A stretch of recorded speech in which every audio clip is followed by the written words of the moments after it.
ಸ್ತೋತ್ರ. ಯೇಸುವೆ ಆರಾಧನೆ ಮಹಿಮೆ. ನಾನು ಯೆಹೋವನನ್ನು ಎಡೆಬಿಡದೆ ಕೊಂಡಾಡುವೆನು. ಆತನ ಸ್ತೋತ್ರವು ಯಾವಾಗಲೂ ನನ್ನ ಬಾಯಲ್ಲಿರುವುದು. ನನ್ನ ಮನಸ್ಸು ಯೆಹೋವನಲ್ಲಿ ಹಿಗ್ಗುತ್ತಿರುವುದು.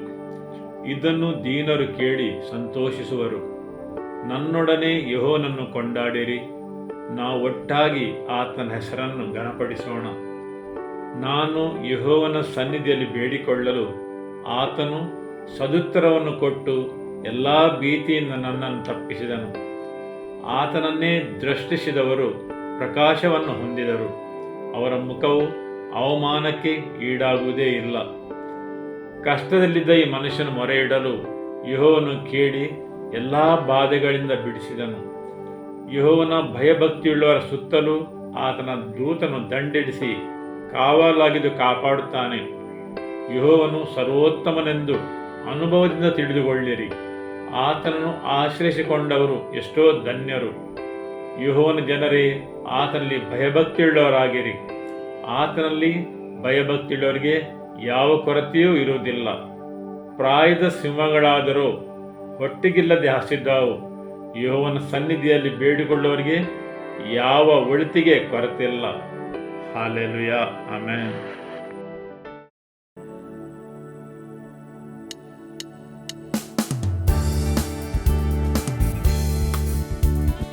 ಜಯ ಕೊಡುವ ದೇವರಿಗೆ ಕೋಟಿ ಕೋಟಿ ಸ್ತೋತ್ರ. ಜೀವನಿರುವ ಯೇಸು ರಾಜನಿಗೆ ಎಂದೆಂದಿಗೂ ಸ್ತೋತ್ರ. ಜಯ ಕೊಡುವ ದೇವರಿಗೆ ಕೋಟಿ ಕೋಟಿ ಸ್ತೋತ್ರ. ಜೀವನಿರುವ ಯೇಸು ರಾಜನಿಗೆ ಎಂದೆಂದಿಗೂ ಸ್ತೋತ್ರ. ಹಾಲೆಲೂಯ ಹಾಲೆಲೂಯ ಹಾಡುವೆ, ಆನಂದ ಧ್ವನಿಯಿಂದ ಹೊಗಳುವೆ. ಹಾಲೆಲೂಯ ಹಾಲೆಲೂಯ ಹಾಡುವೆ, ಆನಂದ ಧ್ವನಿಯಿಂದ ಹೊಗಳುವೆ. ನೀತಿಯ ಹಸ್ತದಿ ಸಹಿಸಿ ನಡೆಸುವ, ನೀತಿಯ ಹಸ್ತದಿ ಸಹಿಸಿ ನಡೆಸುವ ಕರ್ತನೇ. ಕರ್ತನೇ ನನ್ನ ಬಲವು, ಹೆದರೆನು ಎಂದಿಗೂ. ಕರ್ತನೇ ನನ್ನ ಬಲವು, ಹೆದರೆನು ಎಂದಿಗೂ. ಜಯ ಕೊಡುವ ಜಯ ಕೊಡುವ ದೇವರಿಗೆ ಕೋಟಿ ಕೋಟಿ ಸ್ತೋತ್ರ. ಜೀವನಿರುವ ಯೇಸು ರಾಜನಿಗೆ ಎಂದೆಂದಿಗೂ ಸ್ತೋತ್ರ. ಜಯ ಕೊಡುವ ದೇವರಿಗೆ ಕೋಟಿ ಕೋಟಿ ಸ್ತೋತ್ರ. ಜೀವನಿರುವ ಯೇಸು ರಾಜನಿಗೆ ಎಂದೆಂದಿಗೂ ಸ್ತೋತ್ರ. ಹಾಲೆಲೂಯ ಹಾಲೆಲೂಯ ಹಾಲೆಲೂಯ ಹಾಡುವೆ, ಆನಂದ ಧ್ವನಿಯಿಂದ ಹೊಗಳುವೆ. ಹಾಲೆಲೂಯ ಹಾಲೆಲೂಯ ಹಾಡುವೆ, ಆನಂದ ಧ್ವನಿಯಿಂದ ಹೊಗಳುವೆ. ನೀತಿಯ ಹಸ್ತದಿ ಸಹಿಸಿ ನಡೆಸುವ, ನೀತಿಯ ಹಸ್ತದಿ ಸಹಿಸಿ ನಡೆಸುವ ಕರ್ತನೇ.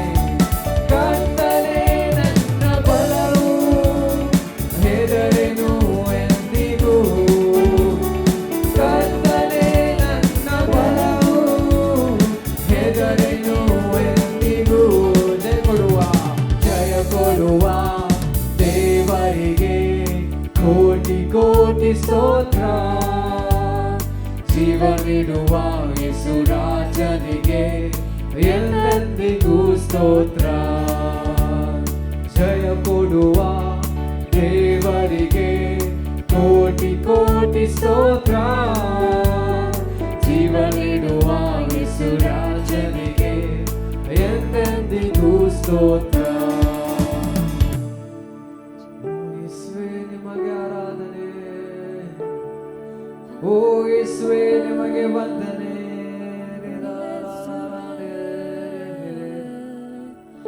ಓ ಯೇಸುವೇ ನಿಮಗೆ ಆರಾಧನೆ.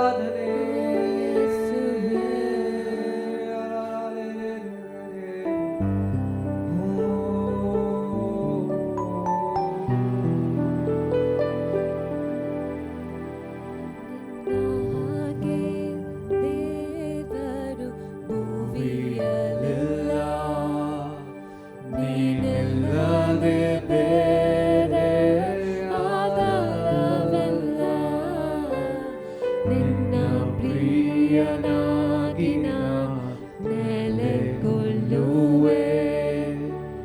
ನೀನೇ ನನ್ನ ಸರ್ವಸ್ವ ನನ್ನ ಯೇಸುವೇ. ನಿನ್ನ ಹಾಗೆ ದೇವರು ಭುವಿಯಲ್ಲೆಲ್ಲ, ನೀನಿಲ್ಲದೆ ಬೇರೆ ಆಧಾರವಿಲ್ಲ. ನಿನ್ನ ಪ್ರಿಯನಾಗಿ ನಾ ನೆಲೆಗೊಳ್ಳುವೆ. ನೀನೇ ನನ್ನ ಸರ್ವಸ್ವ ನನ್ನ ಯೇಸುವೇ.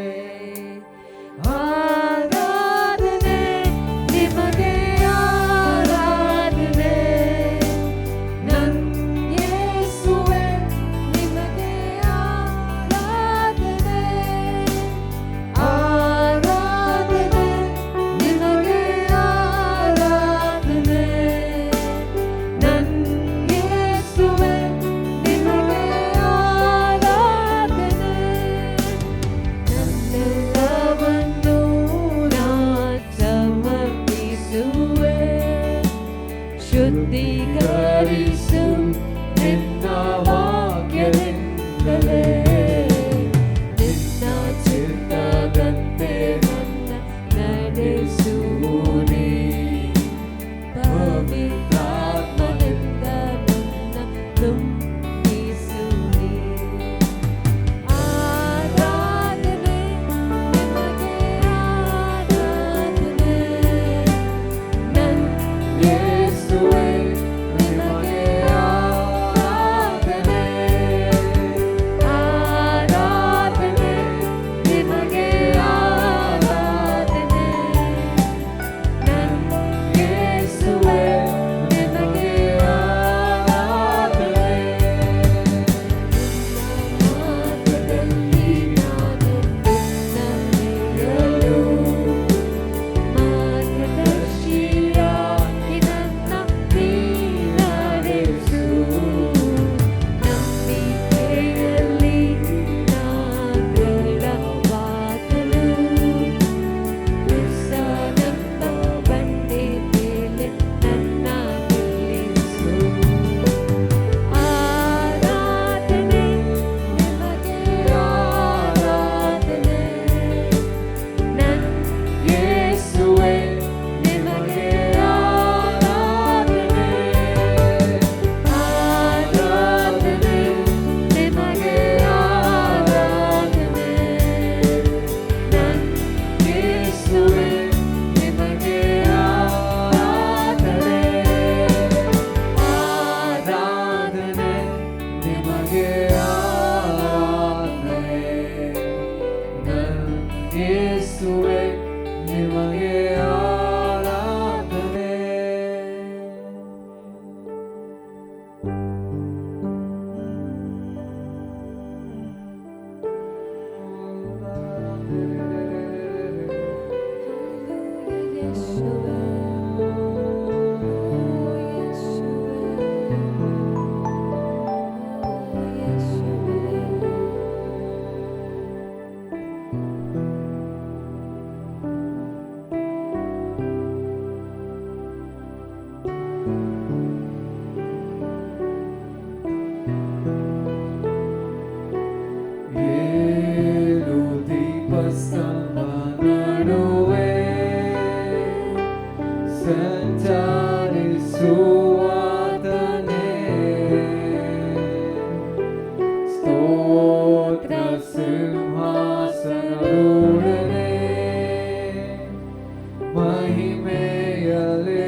ಸ್ತುತಿಗಳಿಗೆ ಘನಮಾನಕ್ಕೆ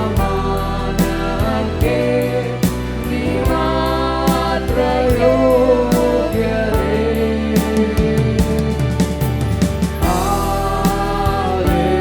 ಹಾಲೆಲೂಯಾ,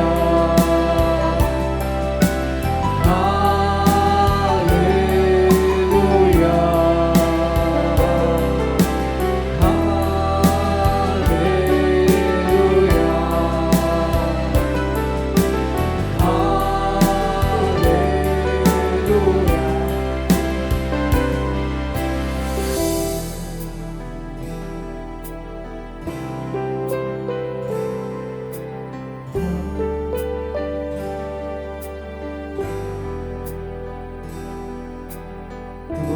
ತುತ್ತೂರಿಯ ಶಬ್ದದೊಡನೆ ಮೇಘಗಳೊಂದಿಗೆ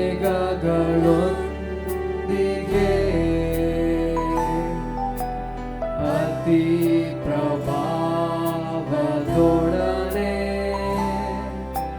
ಬೇಗನೆ ಬರುವಾತನೇ. ತುತ್ತೂರಿಯ ಶಬ್ದದೊಡನೆ ಮೇಘಗಳೊಂದಿಗೆ ಅತಿ ಪ್ರಭಾವದೊಡನೆ ಬೇಗನೆ ಬರುವಾತನೇ. ರಾಜವು ಬಲ ಮಹಿಮೆಯು ನಿನ್ನವು ಯೇಸುವೇ.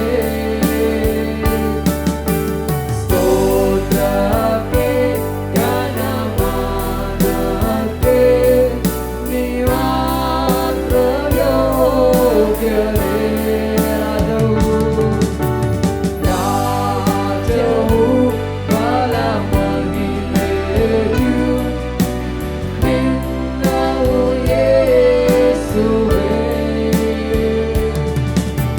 ಸ್ತೋತ್ರಕ್ಕೆ ಘನಮಾನಕ್ಕೆ ನೀ ಮಾತ್ರ ಯೋಗ್ಯರೇ.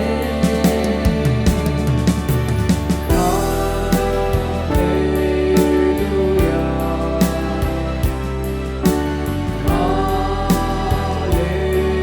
ಹಾಲೆಲೂಯಾ,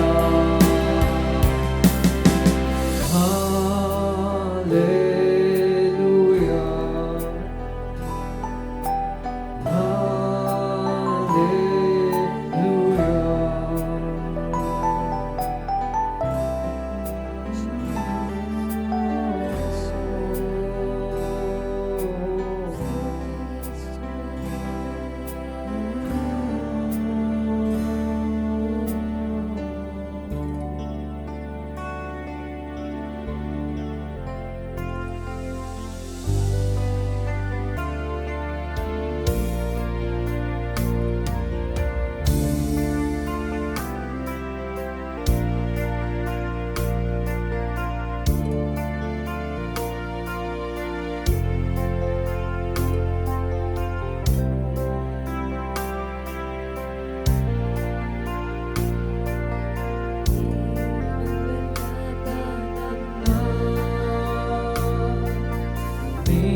ಹಾಡುವೆನ ಏನು ಇಲ್ಲದ ನನ್ನ ನೀ ನನ್ನ ಮೇಲೆತ್ತಿದೆ ನಿನ್ ಪ್ರೀತಿ ನೆನೆಸಲು ಸ್ತೋತ್ರದಿ ಹಾಡುವೆನ ನೀ ನನ್ನ ಪ್ರೀತಿಸಲು ನಾ ಯೋಗ್ಯನೋ ರಾಜ ನೀ ನನ್ನ ನೆನೆಸಲು ನನ್ಮನೆಯಸ್ತರಲು ನೀ ನನ್ನ ಪ್ರೀತಿಸಲು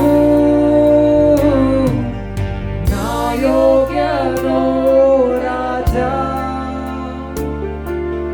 ನೀ ನನ್ನ ನೆನೆಸಲು ನನ್ಮನೆಯಸ್ತರಲು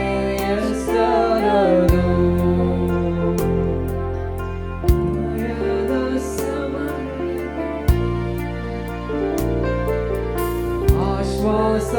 ಆಶ್ವಾಸವಾದೆ ವಾರದ ಇರುಳಲ್ಲಿ ಬೆಳಕಾಗಿ ಬಂದೆ ನೀ ಭಯದ ಸಮಯದಲ್ಲಿ ಆಶ್ವಾಸವಾದೆ ವಾರದ ಇರುಳಲ್ಲಿ ಬೆಳಕಾಗಿ ಬಂದೆ ನೀ ನನ್ನ ಪ್ರೀತಿಸಲು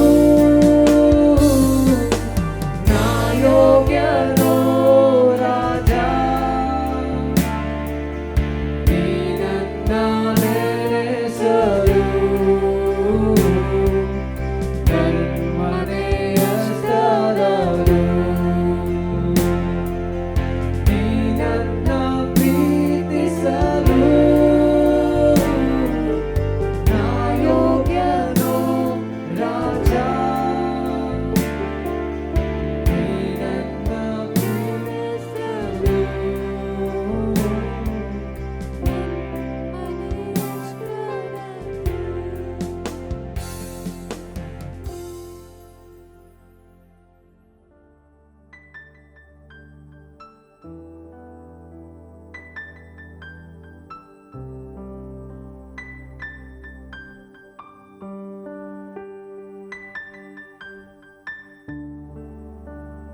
ಆಮೆನ್.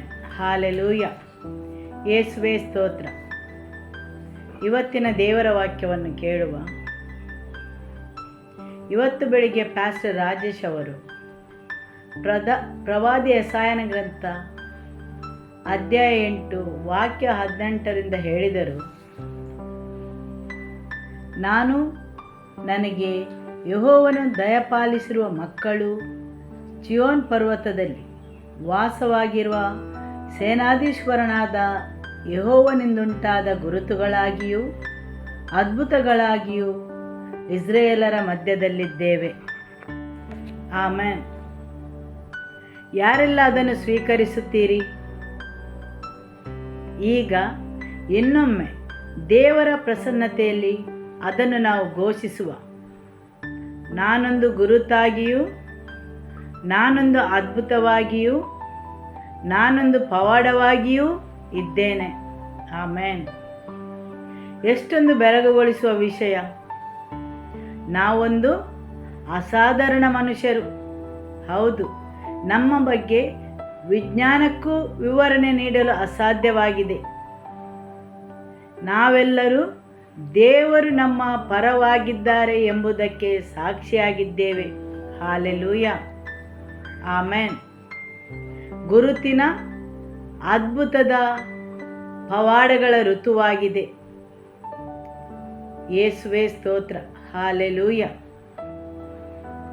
ಅಪೊಸ್ತಲರ ಕೃತ್ಯ ಅಧ್ಯಾಯ 2 ವಾಕ್ಯ 38 ಮತ್ತು 39. ಪೇತ್ರನು ಅವರಿಗೆ, ನಿಮ್ಮ ಪಾಪಗಳು ಕ್ಷಮಿಸಲ್ಪಡುವುದಕ್ಕಾಗಿ ನಿಮ್ಮಲ್ಲಿ ಪ್ರತಿಯೊಬ್ಬರೂ ಪಶ್ಚಾತ್ತಾಪ ಪಟ್ಟು ದೇವರ ಕಡೆಗೆ ತಿರುಗಿಕೊಂಡು ಯೇಸು ಕ್ರಿಸ್ತನ ಹೆಸರಿನಲ್ಲಿ ದೀಕ್ಷಾಸ್ನಾನ ಮಾಡಿಸಿಕೊಳ್ಳಲಿ. ಆಗ ನೀವು ಪವಿತ್ರಾತ್ಮ ದಾನವನ್ನು ಹೊಂದುವಿರಿ. ಆ ವಾಗ್ದಾನವು ನಿಮಗೂ ನಿಮ್ಮ ಮಕ್ಕಳಿಗೂ, ಅಂತೂ ನಮ್ಮ ದೇವರಾಗಿರುವ ಕರ್ತನು ತನ್ನ ಕಡೆಗೆ ಕರೆಯುವ ದೂರದಲ್ಲಿರುವ ಎಲ್ಲರಿಗೂ ಇರುವುದಾಗಿದೆ ಎಂದು ಹೇಳಿದನು. ಆಮೆನ್. ನೀವು ಪವಿತ್ರಾತ್ಮನ ದಾನವನ್ನು ಹೊಂದುವಿರಿ. ಆ ವಾಗ್ದಾನವು ನಿಮಗೂ ನಿಮ್ಮ ಮಕ್ಕಳಿಗೂ, ದೂರವಾಗಿರುವವರೆಲ್ಲರಿಗೂ ದೇವರ ವಾಗ್ದಾನವಾದ ಪವಿತ್ರಾತ್ಮನ ವರವಾಗಿದೆ. ಆಮೆನ್. ನೀವು ಪವಿತ್ರಾತ್ಮನ ವರವನ್ನು ಸ್ವೀಕರಿಸುವಿರಿ. ಹಾಲೆಲೂಯ. ಅದಕ್ಕಿಂತ ಮೊದಲು ಪೇತ್ರನು ಹೇಳಿದನು, ಪಶ್ಚಾತ್ತಾಪ ಪಡಿರಿ ಮತ್ತು ದೀಕ್ಷಾ ಸ್ನಾನ ಮಾಡಿಸಿಕೊಳ್ಳಿರಿ. ಆಮೆನ್. ಪಶ್ಚಾತ್ತಾಪ ಪಡಿರಿ. ಹೌದು, ಅದು ದೇವರ ವಾಕ್ಯದ ಮುಖಾಂತರ ಪೂರ್ವ ಅಪೇಕ್ಷಿತವಾದ ಅಗತ್ಯವಾಗಿದೆ. ಆತನು ಪವಿತ್ರಾತ್ಮನ ಅಭಿಷೇಕವನ್ನು ಮಾಡುವ ಮೊದಲು. ಹಾಲೆಲೂಯ. ಇವತ್ತು ಇಲ್ಲಿ ಸುಮ್ಮನೆ ಕುಳಿತಿರಬೇಡಿರಿ. ನೀವು ದೇವರ ಬಲವಾದ ಚಲನೆಯನ್ನು ತಪ್ಪಿಸುವಿರಿ. ಅಂದರೆ 10-15 ವರ್ಷದ ಮೊದಲೇ ನನಗೆ ಪವಿತ್ರಾತ್ಮನ ಅಭಿಷೇಕದ ಅನುಭವವಾಗಿದೆ ಎಂದು. ಇಲ್ಲ, ಇವತ್ತಿನ ದಿನ ಹೊಸ ದಿನವಾಗಿದೆ. ಇವತ್ತಿನ ದಿನ ದೇವರ ವಾಕ್ಯವನ್ನು ನೀವು ಕೇಳಿದರೆ ನಿಮ್ಮ ಹೃದಯವನ್ನು ಕಠಿಣ ಮಾಡಬೇಡಿರಿ. ಹೌದು, ಇವತ್ತಿನ ದಿನ ಹೊಸತನ ತರುವ ದಿನವಾಗಿದೆ. ನಿಮ್ಮ ರಕ್ಷಣೆಯ ದಿನವಾಗಿದೆ. ಹೊಸ ಆರಂಭ ಮತ್ತು ಹೊಸ ಅವಕಾಶಗಳ ದಿನವಾಗಿದೆ. ಹಾಲೆಲೂಯ. ಆಮೆನ್. ಪಶ್ಚಾತ್ತಾಪ ಪಡಿರಿ. ಇಲ್ಲಿ ದೇವರ ವಾಕ್ಯವನ್ನು ನೀಡುವ ಸಹೋದರಿ ತನ್ನ ಸಾಕ್ಷಿಯನ್ನು ಹೇಳುತ್ತಾರೆ.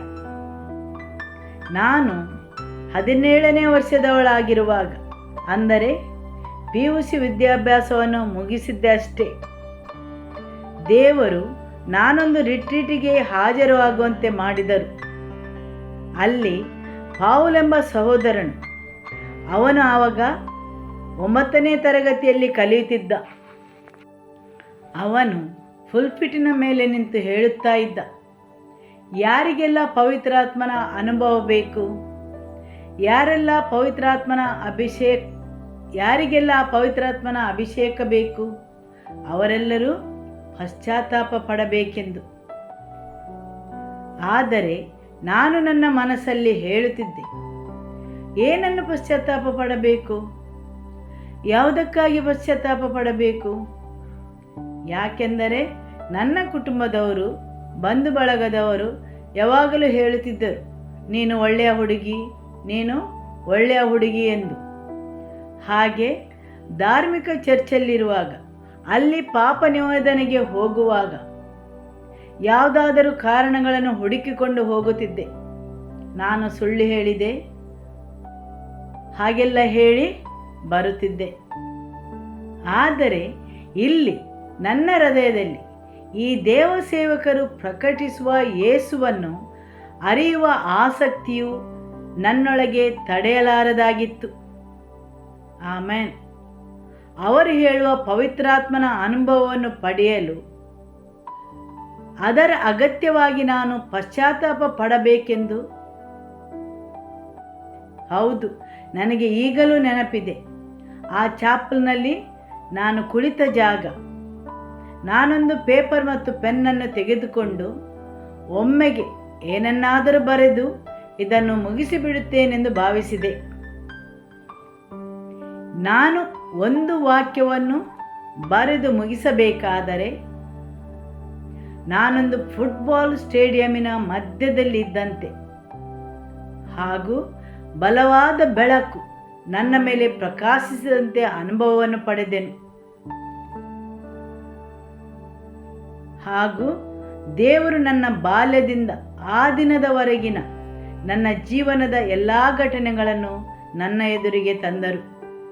ಹಾಗೂ ಅದೆಲ್ಲವನ್ನು ನೋಡಿ ನನಗೆ ಆಶ್ಚರ್ಯವಾಯಿತು. ನಾನು ಬರೆಯಲು ಪ್ರಾರಂಭಿಸಿದೆ. 1 ಪುಟ ಬರೆಯಲು ಹೋದವಳು ನಾನು 1 ಅಲ್ಲ 6 ಪುಟಗಳಷ್ಟು ಬರೆದೆನು. ಬರೆಯುವಾಗ ನಾನು ಅಳುತ್ತಾ ಇದ್ದೆ. ಯಾಕೆಂದರೆ ನಾನು ನನ್ನ ಕರ್ತನ ಬೆಳಕಲ್ಲಿದ್ದೆ, ನನ್ನ ಯೇಸುವಿನ ರಕ್ಷಕನ ಬೆಳಕಲ್ಲಿದ್ದೆ. ಆತನು ನನ್ನನ್ನು ಭೇಟಿಯಾಗಿದ್ದಾನೆ. ಆದುದರಿಂದ ನಾನು ಪಶ್ಚಾತ್ತಾಪ ಪಡಬೇಕು. ಹಾಲೆಲೂಯ. ಇಲ್ಲಿ ನಾನು ಯೇಸು ಹೇಗೆ ನನ್ನನ್ನು ನೋಡುತ್ತಾರೆ ಆ ರೀತಿ ನೋಡಿದೆನು. ಧಾರ್ಮಿಕ ರೀತಿಯ ಮೋಸದ ತೆರೆಯ ಮರೆಯಲ್ಲಿ ಅಲ್ಲ. ಹೌದು, ನನ್ನಲ್ಲಿ ಎಲ್ಲವೂ ಸರಿಯಾಗಿಯೇ ಇದೆ, ನನ್ನ ಜೀವನವು ಇದೇ ರೀತಿ ಇದ್ದರೆ ಸಾಕು ಎಂಬ ರೀತಿಯಲ್ಲಿ ಅಲ್ಲ. ಆತನು ನನ್ನ ಬಗ್ಗೆ ವಿವರವಾಗಿ ಬಲ್ಲವನಾಗಿದ್ದ. ನನ್ನ ಚಿಕ್ಕ ಚಿಕ್ಕ ಸುಳ್ಳುಗಳು, ಚಿಕ್ಕ ಪುಟ್ಟ ಮೋಸದ ವಿಷಯಗಳು ಎಲ್ಲವನ್ನೂ ತಿಳಿದಿದ್ದ. ಆತನು ಅದೆಲ್ಲವನ್ನು ನನಗೆ ತೋರಿಸಿದ. Hallelujah, amen. ಜನರು ಕರೆಯುವ ಧಾರ್ಮಿಕತೆಯಿಂದ ನಿಮಗೆ ಹೊರಬರಬೇಕಾದರೆ ಪಶ್ಚಾತ್ತಾಪ ಎಂಬ ಸ್ಥಳಕ್ಕೆ ಬನ್ನಿರಿ. ಅಲ್ಲಿ ದೇವರು ನಿಮ್ಮಲ್ಲಿ ಮಾತಾಡುತ್ತಾರೆ. ಪವಿತ್ರಾತ್ಮರು ನಿಮ್ಮನ್ನು ಅಪರಾಧಿ ಎಂದು ನಿರ್ಣಯಿಸುವುದಿಲ್ಲ. ಆತನು ನಿಮ್ಮನ್ನು ದೂಷಿಸುವುದಿಲ್ಲ.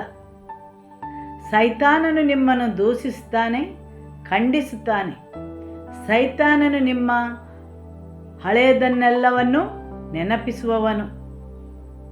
ಆದರೆ ಪವಿತ್ರಾತ್ಮರು ಬಂದು ನಾವು ಪಾಪಿಗಳೆಂದು ತಿಳುವಳಿಕೆ ನೀಡುತ್ತಾರೆ. ಪಾಪ, ನೀತಿ, ತೀರ್ಪಿನ ಬಗ್ಗೆ ತಿಳಿಸುತ್ತಾರೆ. ಅದೊಂದು ಸುಂದರವಾದ ಸ್ಥಾನವಾಗಿದೆ. ಆಮೆನ್. ಯೆಶಾಯನ ಗ್ರಂಥ ಅಧ್ಯಾಯ 6 ವಾಕ್ಯ 1. ಅರಸನಾದ ಉಜ್ಜಿಯನು ಮರಣ ಹೊಂದಿದ ವರ್ಷದಲ್ಲಿ ಕರ್ತನು ಉನ್ನತೋನ್ನತವಾಗಿ ಸಿಂಹಾಸನರೂಢನಾಗಿರುವುದನ್ನು ಕಂಡೆನು. ಆತನ ವಸ್ತ್ರದ ನೆರಿಗೆ ಆಲಯದಲ್ಲೆಲ್ಲ ಹರಡಿತ್ತು. ಆಮೆನ್.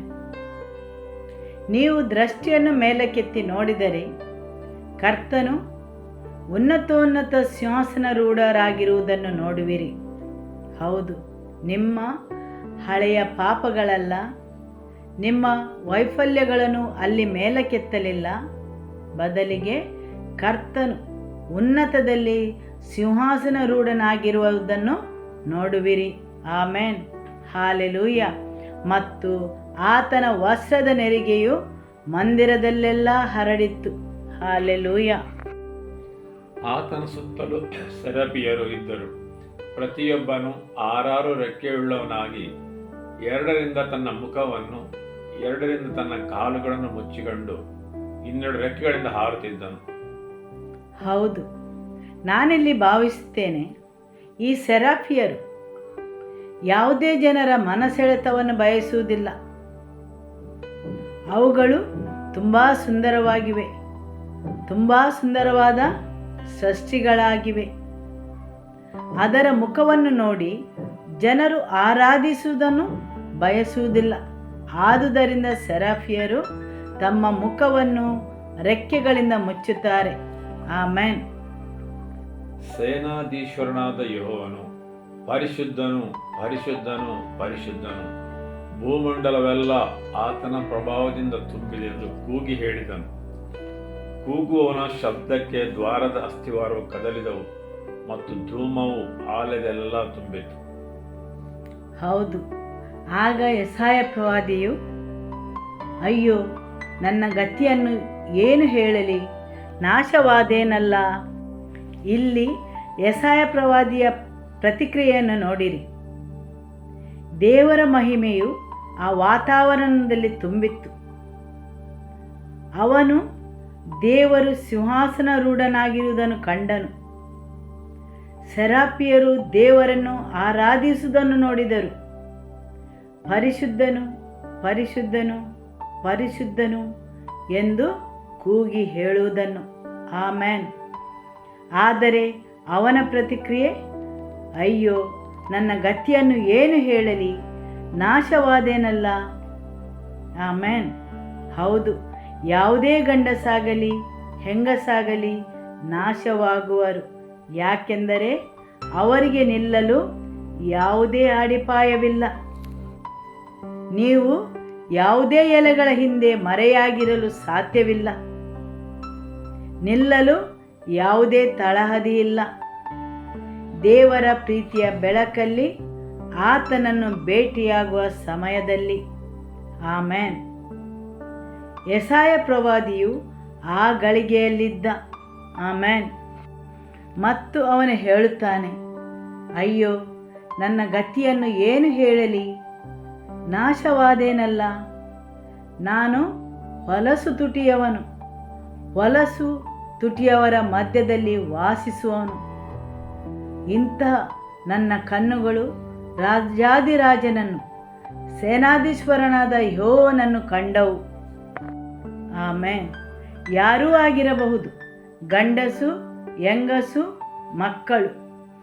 ಆ ಗಳಿಗೆಯಲ್ಲಿ ಅವರ ಸ್ಥಿತಿಯು ನಿರಾಶಾದಾಯಕವಾದದ್ದು. ಕೀರ್ತನಗಾರನು ಹೇಳುತ್ತಾನೆ, ನಿನ್ನನ್ನು ಬಿಟ್ಟು ನನ್ನಲ್ಲಿ ಯಾವುದೇ ಒಳ್ಳೆತನವಿಲ್ಲ ದೇವರೇ. ಆಮೆನ್. ಹೌದು, ನಿನ್ನನ್ನು ಬಿಟ್ಟು ನನ್ನಲ್ಲಿ ಯಾವುದೇ ಒಳ್ಳೆತನವಿಲ್ಲ ದೇವರೇ. ಅಪೊಸ್ತಲನಾದ ಪೌಲನು ಹೀಗೆ ಬರೆದಿದ್ದಾನೆ, ರೋಮಪುರದವರಿಗೆ ಅಧ್ಯಾಯ 7 ವಾಕ್ಯ 18. ನನ್ನಲ್ಲಿ, ಅಂದರೆ ನನ್ನ ಶರೀರಾಧೀನ ಸ್ವಭಾವದಲ್ಲಿ ಒಳ್ಳೆಯದೇನೂ ವಾಸವಾಗಿಲ್ಲವೆಂದು ನನಗೆ ತಿಳಿದಿದೆ. ಆಮೆನ್. ಏನನ್ನು ಹೇಳುತ್ತಾನೆ? ಅವನು ಅಂತಹ ಗಳಿಗೆಯಲ್ಲಿ ಯೇಸುವಿನೊಂದಿಗೆ ಇದ್ದ. ಹೌದು, ಆ ಭೇಟಿಯ ಬಗ್ಗೆ ಹೇಳುತ್ತಾನೆ. ನನ್ನಲ್ಲಿ, ಅಂದರೆ ನನ್ನ ಶರೀರಾಧೀನ ಸ್ವಭಾವದಲ್ಲಿ ಒಳ್ಳೆಯದೇನೂ ವಾಸವಾಗಿಲ್ಲವೆಂದು ನನಗೆ ತಿಳಿದಿದೆ. ಆಮೆನ್. ಹಲವಾರು ಸಲ ನಾವು ಜನರನ್ನು ಹೊರಗಿಂದ ನೋಡಿ ನಿರ್ಣಯಿಸುತ್ತೇವೆ ಮತ್ತು ಅವರ ಬಗ್ಗೆ ಚರ್ಚಿಸುತ್ತೇವೆ. ಅವರು ಚಲಾಯಿಸುವ ವಾಹನ, ಅವರು ಹಣ ಗಳಿಸುವ ರೀತಿ, ಅವರು ಖರೀದಿಸಿದ ಮನೆ, ಅವರು ಧರಿಸುವ ವಸ್ತ್ರಗಳು, ಬಟ್ಟೆಗಳು, ಅವರಲ್ಲಿರುವ ಮೊಬೈಲ್ ಫೋನು, ಅವರು ಮಾಡುವ ಸಮಾಜ ಸೇವೆಗಳು, ಅವುಗಳನ್ನೆಲ್ಲ ನೋಡಿ ನಾವು ನಿರ್ಣಯಿಸುತ್ತೇವೆ ಅವರು ಒಳ್ಳೆಯ ಜನರು, ದಯಾಳುಗಳೆಂದು. ಆದರೆ ಅದೆಲ್ಲ ಹೊರನೋಟಕ್ಕೆ ಮಾತ್ರ ನಾವು ನೋಡುತ್ತೇವೆ. ಅದೇ ರೀತಿ ಅನೇಕ ಸಾರಿ ನಾವು ಮಾಡುವ ಕೆಲಸಗಳು ಸಹ ಜನರು ನಮಗೆ ಬೆಲೆ ಕಟ್ಟುತ್ತಾರೆ. ಅವರ ಮೆಚ್ಚುಗೆ ನಮ್ಮ ಬಗ್ಗೆ ಒಳ್ಳೆಯದನ್ನು ಹೇಳಬೇಕೆಂದು, ಅವರಿಂದ ಒಳ್ಳೆಯ ವರದಿ ಸಿಗಬೇಕೆಂಬ ಕಾರಣಕ್ಕಾಗಿ. ದೇವರ ವಾಕ್ಯದಲ್ಲಿ ಒಳ್ಳೆಯ ಹೆಸರಿಗಾಗಿ, ಹೌದು, ಅದು ತುಂಬ ಗೌರವವುಳ್ಳದ್ದು. ಆದರೆ ನಾವು ಜನರು ಏನು ಹೇಳುತ್ತಾರೆ, ಏನು ಭಾವಿಸ್ತಾರೆಂದು ಅದಕ್ಕೆ ಹೆಚ್ಚು ಬೆಲೆಯನ್ನು ಕೊಟ್ಟರೆ ದೇವರ ಎದುರಿನಲ್ಲಿ ನಾವು ಬೀಳುತ್ತೇವೆ. ದೇವರು ಮೆಚ್ಚುವಂತೆ ಜೀವಿಸಲು ಸೋಲುತ್ತೇವೆ. ದೇವರ ಎದುರಲ್ಲಿ ನಾವು ನಿಜವಾಗಿರುವುದಿಲ್ಲ ಹಾಗೂ ಎಲ್ಲವನ್ನು ಹೊರನೋಟಕ್ಕೆ ಮೆಚ್ಚುವಂತೆ ಅಲ್ಲದೆ ಪವಿತ್ರಾತ್ಮನಿಗೆ ನಮ್ಮೊಳಗೆ ಪರಿವರ್ತಿಸಲು ಅವಕಾಶವನ್ನು ನೀಡುವುದಿಲ್ಲ. ನಾವು ಹೊರನೋಟಕ್ಕೆ ತಕ್ಕಂತೆ ಬದುಕಿದರೆ ದೇವರ ಕೃಪೆ ಮತ್ತು ಪವಿತ್ರಾತ್ಮನನ್ನು ನಮ್ಮೊಳಗೆ, ನಮ್ಮ ಹೃದಯದಲ್ಲಿ ಪ್ರವೇಶಿಸಲು ಅಡ್ಡಿ ಮಾಡುತ್ತೇವೆ. ಹಾಲೆಲೂಯ. ಯಾಕೆಂದರೆ ದೇವರು ನೋಡುವುದು ನಮ್ಮ ಅಂತರಂಗವನ್ನು ಹಾಗೂ ಆತನ ಆಸಕ್ತಿಯು ನಮ್ಮ ಅಂತರಂಗದ ಬಗ್ಗೆ. ಆಮೆನ್. ಹಾಲೆಲೂಯ. ಇದನ್ನು ಈ ರೀತಿ ಹೇಳಬಹುದು, ಕಂಪ್ಯೂಟರಿನ ಹಾರ್ಡ್ ಡಿಸ್ಕಿನ ಹಾಗೆ. ಅದು ಹೇಳುತ್ತದೆ, ಹಾರ್ಡ್ ಡಿಸ್ಕ್ ಫುಲ್ಲಾಗಿದೆ, ಅದರಲ್ಲಿ 30 ಪಾಲು ಇದಕ್ಕೆ ಮುಗಿದಿದೆ, 20 ಪಾಲು ಇನ್ನೊಂದಕ್ಕೆ, 15 ಪಾಲು ಬೇರೊಂದು ಕಾರಣಕ್ಕೆ ಹಾಗೂ ತುಂಬ ಕಡಿಮೆ ಕೂದಲೆಳೆಯಷ್ಟು ಜಾಗ ಮಾತ್ರ ಪವಿತ್ರ ಆತ್ಮನೊಡನೆ ನಮ್ಮ ಸಂಬಂಧಕ್ಕಾಗಿ ಇಡುತ್ತೇವೆ. ನಮ್ಮ ಹಾರ್ಡ್ ಡಿಸ್ಕ್ ಸಂಪೂರ್ಣವಾಗಿ ತುಂಬಿದೆ. ಒಂದು ಸಪೂರ ಕೂದಲ ಎಳೆಯಷ್ಟು ಮಾತ್ರ ಸ್ಥಾನವನ್ನಿಟ್ಟಿದ್ದೇವೆ, ಸರಿಯಲ್ಲವೇ? ನಮ್ಮ ಆತ್ಮಿಕತೆ ಮತ್ತು ಆತ್ಮಿಕ ಕಾರ್ಯಗಳಿಗೆ. ಆಮೆನ್. ರೋಮಪುರದವರಿಗೆ ಅಧ್ಯಾಯ 7 ವಾಕ್ಯ 2. ಗಂಡನು ಜೀವದಿಂದಿರುವ ತನಕ ಹೆಂಡತಿಯು ನ್ಯಾಯದ ಪ್ರಕಾರ ಅವನಿಗೆ ಬದ್ಧಳಾಗಿರುವಳು. ಗಂಡನು ಸತ್ತರೆ ಮದುವೆಯ ನಿಯಮದಿಂದ ಅವಳು ಬಿಡುಗಡೆಯಾಗುತ್ತಾಳೆ. ಹೌದು, ನಾನಿಲ್ಲಿ ಹೇಳುವ ವಿಷಯವು ಮುಖ್ಯವಾದದ್ದಾಗಿದೆ. ತೆರೆದ ಹೃದಯದ ಶಸ್ತ್ರಚಿಕಿತ್ಸೆಯಂತೆ. ಇಲ್ಲಿ ನಾನು ಮದುವೆಯ ಬಗ್ಗೆ ಹೇಳುವುದಿಲ್ಲ. ಪೌಲನು ರೋಮಾಪುರದವರಿಗೆ ಅಧ್ಯಾಯ 7 ವಾಕ್ಯ 2ರಲ್ಲಿ ಹೇಳಿದ ಮಾತುಗಳನ್ನು ಉಲ್ಲೇಖಿಸುತ್ತೇನೆ. ಗಂಡನು ಜೀವದಿಂದಿರುವ ತನಕ ಹೆಂಡತಿಯು ನ್ಯಾಯದ ಪ್ರಕಾರ ಅವನಿಗೆ ಬದ್ಧಳಾಗಿರುವಳು. ಹಾಗೆಯೇ ವಾಕ್ಯ 4ರಲ್ಲಿ ಹೇಳಿದೆ, ಹಾಗೆಯೇ ನನ್ನ ಸಹೋದರರೇ, ನೀವು ಸಹ ಕ್ರಿಸ್ತನ ದೇಹದ ಮೂಲಕವಾಗಿ ಧರ್ಮಶಾಸ್ತ್ರದ ಪಾಲಿಗೆ ಸತ್ತಿದ್ದೀರಿ, ದೇವರಿಗೆ ಫಲ ಕೊಡುವುದಕ್ಕಾಗಿ ಮತ್ತೊಬ್ಬನನ್ನು, ಅಂದರೆ ಸತ್ತು ಜೀವಿತನಾಗಿ ಎದ್ದಾತನನ್ನು ಸೇರಿಕೊಂಡಿದ್ದೀರಿ. ಆಮೆನ್. ಹಾಲೆಲೂಯ. ಹೇಗೆ ಗಂಡನು ಜೀವದಿಂದಿರುವ ತನಕ ಹೆಂಡತಿಯು ನ್ಯಾಯದ ಪ್ರಕಾರ ಅವನಿಗೆ ಬದ್ಧಳಾಗಿರುವಳು. ಗಂಡನು ಸತ್ತರೆ ಮದುವೆಯ ನಿಯಮದಿಂದ ಅವಳು ಬಿಡುಗಡೆಯಾಗುತ್ತಾಳೆ. ಆಮೆನ್. ಇಲ್ಲಿ ಅಪೊಸ್ತಲನಾದ ಪೌಲನು ಹೇಳಿದ್ದು ಧರ್ಮಶಾಸ್ತ್ರಕ್ಕೆ ಒಳಗಾದವರಿಗೆ, ತಮ್ಮ ರಕ್ತಮಾಂಸಕ್ಕೆ ಅವಲಂಬಿತರಾದವರಿಗೆ, ಯಾರು ಶರೀರಾಧೀನರಾಗಿರುತ್ತಾರೆ ಅವರಿಗೆ. ಆದರೆ ಯಾರು ಶರೀರ ಸ್ವಭಾವಕ್ಕೆ ಸಾಯುತ್ತಾರೆ, ಅಹಂಕಾರಕ್ಕೆ ಸಾಯುತ್ತಾರೆ, ಅವರು ಸ್ವತಂತ್ರರಾಗುತ್ತಾರೆ. ಹಾಲೆಲೂಯ. ದೇವರಿಗೆ ಫಲವಾಗುವುದಕ್ಕಾಗಿ ಕ್ರಿಸ್ತನನ್ನು ಸೇರಿಕೊಳ್ಳುತ್ತಾರೆ. ಆಮೆನ್. ಇಲ್ಲಿ ಗಂಡನ ಬಗ್ಗೆ ಹೇಳುವುದೆಂದರೆ ನಿಮ್ಮ ಶರೀರ ಸ್ವಭಾವದ ಬಗ್ಗೆ ತಿಳಿಸುವುದು. ಆಮೆನ್. ರೋಮಪುರದವರಿಗೆ ಅಧ್ಯಾಯ 7 ವಾಕ್ಯ 5ರಿಂದ. ನಾವು ಶರೀರಾಧೀನ ಸ್ವಭಾವವನ್ನು ಅನುಸರಿಸುತ್ತಿದ್ದಾಗ ಧರ್ಮಶಾಸ್ತ್ರದಿಂದಲೇ ಪ್ರೇರಿತವಾದ ಪಾಪದಾಶಗಳು ನಮ್ಮ ಅಂಗಗಳಲ್ಲಿ ಸಕ್ರಿಯವಾಗಿ ಮರಣಕ್ಕೆ ಫಲವನ್ನು ಹುಟ್ಟಿಸುತ್ತಿದ್ದವು. ಈಗಲಾದರೂ ನಮ್ಮನ್ನು ಬಂಧಿಸಿಟ್ಟಿದ್ದ ಧರ್ಮಶಾಸ್ತ್ರದ ಪಾಲಿಗೆ ನಾವು ಸತ್ತವರಾದ ಕಾರಣ ಆ ಧರ್ಮಶಾಸ್ತ್ರದಿಂದ ಬಿಡುಗಡೆ ಹೊಂದಿದ್ದೇವೆ. ದೇವರ ವಾಕ್ಯವು ಸ್ವಲ್ಪ ಕಠಿಣವಾಗಿದೆಯೇ? ಗಟ್ಟಿಯಾದ ಕೋಳಿ ಮಾಂಸದಂತೆ? ಇವತ್ತು ನೀವದನ್ನು ಸರಿಯಾಗಿ ಅಗೆಯಬೇಕು. ಇವತ್ತು ನಾನು ನಿಮಗೆ ಚಮಚದಲ್ಲಿ ತಿನ್ನಿಸುವುದಿಲ್ಲ ಅಥವಾ ಬಾಟಲಿ ಹಾಲನ್ನು ಕುಡಿಸುವುದಿಲ್ಲ. ಆಮೆನ್. ನೀವು ಸರಿಯಾಗಿ ಅಗಿದು ಜೀರ್ಣಿಸಿಕೊಳ್ಳಬೇಕು. ಹಾಲೆಲೂಯ. ಆ ಧರ್ಮಶಾಸ್ತ್ರದಿಂದ ಬಿಡುಗಡೆಗೊಳ್ಳುವುದು ನೀವು ಸ್ವತಂತ್ರರು. ಯಾಕೆಂದರೆ ಆ ಧರ್ಮಶಾಸ್ತ್ರದಿಂದ ನಿಮಗೆ ಬಿಡುಗಡೆ ಸಿಕ್ಕಿದೆ. ಹಾಲೆಲೂಯ. ಆಮೆನ್.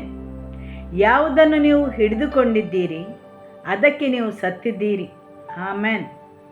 ಆದುದರಿಂದ ನೀವು ಹೊಸ ರೀತಿಯಲ್ಲಿ ಪವಿತ್ರಾತ್ಮ ಪ್ರೇರಿತರಾಗಿ ದೇವರ ಸೇವೆಯನ್ನು ಮಾಡಬೇಕು. ಧರ್ಮಶಾಸ್ತ್ರದ ಹೊರಗನ ಅರ್ಥಕ್ಕೆ ಅನುಕೂಲವಾದ ಹಳೆ ರೀತಿಯಲ್ಲಿ ಅಲ್ಲ. ಆಮೆನ್.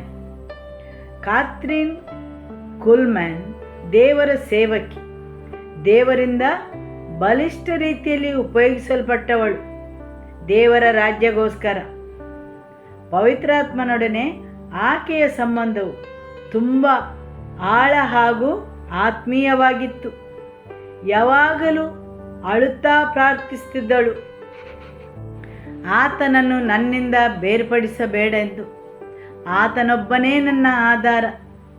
ಆಕೆಯು ಪವಿತ್ರಾತ್ಮನಲ್ಲಿ ಆಳವಾಗಿ ಮುಳುಗಿದ್ದಳು ಮತ್ತು ಆಕೆಯ ಮುಖಾಂತರ ಲೆಕ್ಕವಿಲ್ಲದಷ್ಟು ಪವಾಡಗಳು ಜರುಗುತ್ತಿದ್ದವು.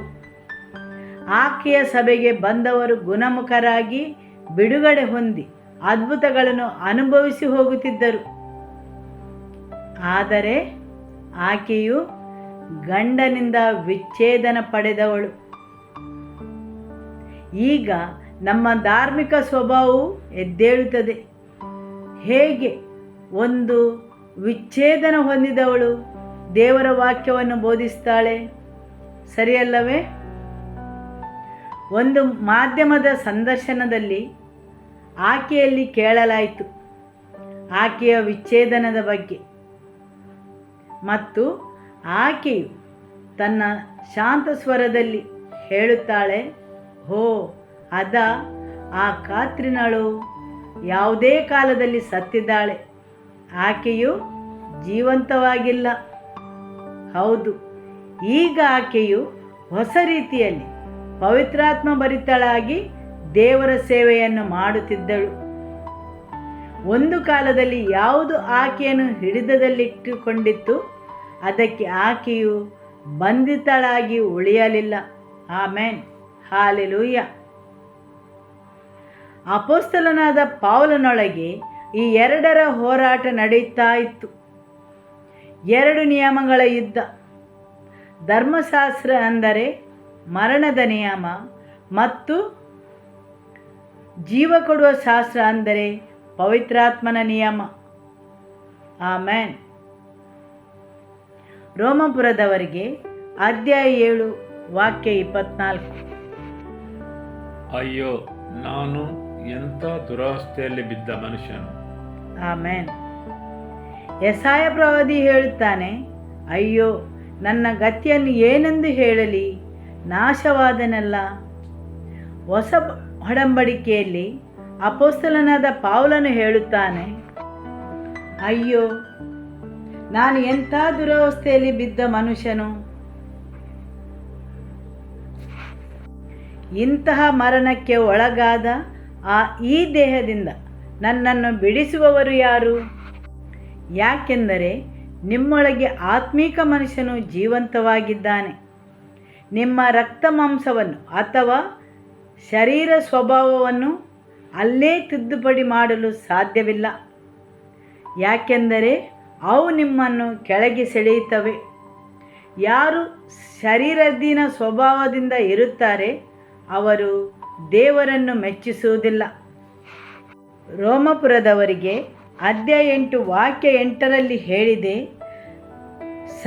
ಶರೀರ ಭಾವಾಧೀನರು ದೇವರಿಗೆ ಮೆಚ್ಚುಗೆಯಾಗಿರಲಾರರು. ನಿಮ್ಮ ಶರೀರಾಧೀನ ಸ್ವಭಾವಕ್ಕೆ ದೇವರನ್ನು ಮೆಚ್ಚಿಸುವ ಯಾವುದೇ ಆಯ್ಕೆ ಇಲ್ಲ. ದೇವರ ವಾಕ್ಯದ ಮುಖಾಂತರ ನೋಡುವುದಾದರೆ ಸ್ವಲ್ಪ ಶರೀರಾಧೀನ ಸ್ವಭಾವ ಮತ್ತು ಸ್ವಲ್ಪ ಆತ್ಮಿಕ ಸ್ವಭಾವವೆಂಬ ಆಯ್ಕೆಯೇ ಇಲ್ಲ. ದೇವರು ಆ ದ್ವಾರವನ್ನು ಮೆಚ್ಚಿದ್ದಾರೆ. ಶರೀರಾಧೀನ ಸ್ವಭಾವದವರು ಎಂದಿಗೂ ದೇವರನ್ನು ಮೆಚ್ಚಿಸುವುದಿಲ್ಲ.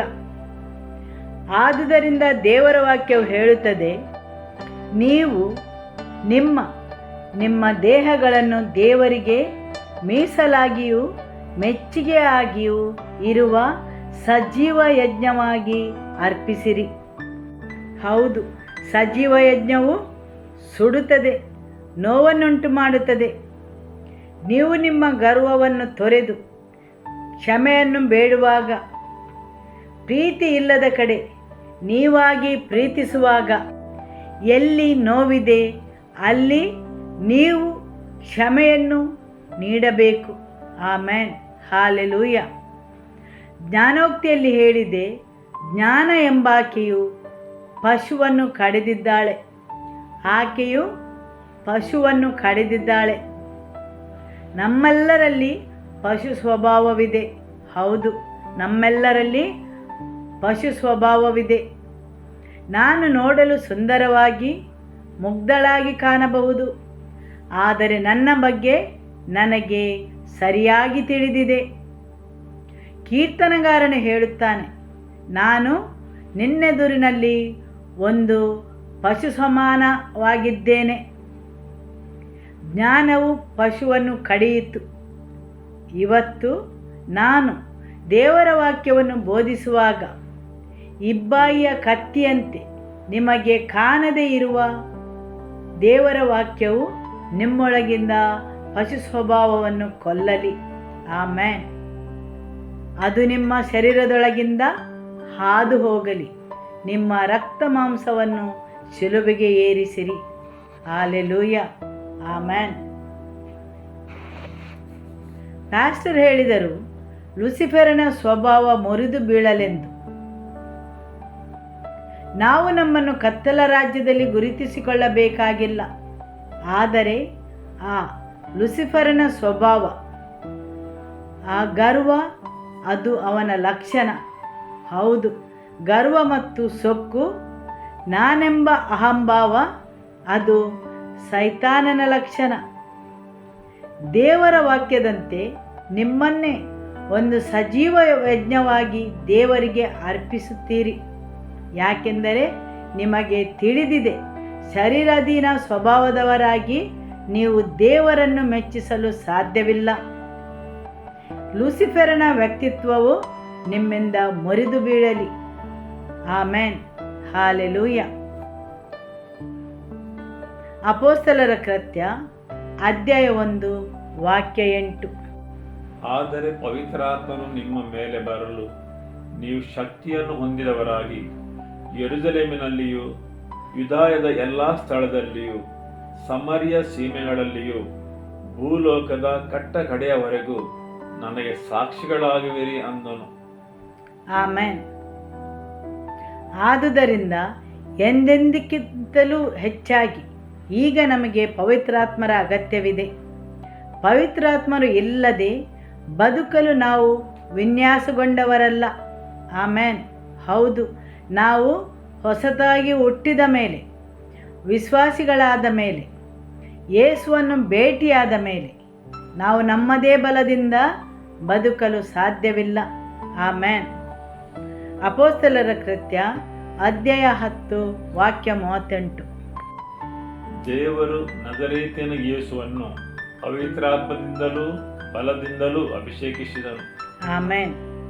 ಯೇಸು ದೇವರ ಪುತ್ರನಾಗಿ ಈ ಭೂಲೋಕದಲ್ಲಿರುವಾಗ ಪವಿತ್ರಾತ್ಮನು ಆತನ ಜೊತೆಗೆ ಇದ್ದರು. ಹೌದು, ಆತನು ಹೇಗಿದ್ದನು? ದೇವರು ನಜರೇತಿನ ಯೇಸುವನ್ನು ಪವಿತ್ರಾತ್ಮದಿಂದಲೂ ಬಲದಿಂದಲೂ ಅಭಿಷೇಕಿಸಿದನು. ದೇವರು ಆತನ ಸಂಗಡ ಇದ್ದುದರಿಂದ ಆತನು ಎಲ್ಲರಿಗೂ ಒಳ್ಳೆಯದನ್ನು ಮಾಡುತ್ತಾ ಸೈತಾನನಿಂದ ಬಾಧಿಸಲ್ಪಟ್ಟವರನ್ನು ಗುಣಪಡಿಸುತ್ತಾ ಸಂಚರಿಸಿದನು.